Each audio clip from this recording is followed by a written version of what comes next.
Hello everyone. Welcome back to the channel. If you're struggling with Instagram's video selfie verification not working, don't worry, we've got you covered. Follow these simple steps to fix the issue. First, check if Instagram is updated.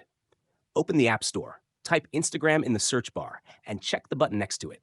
If it says Update, tap it to update the app. If it says Open, then you already have the latest version.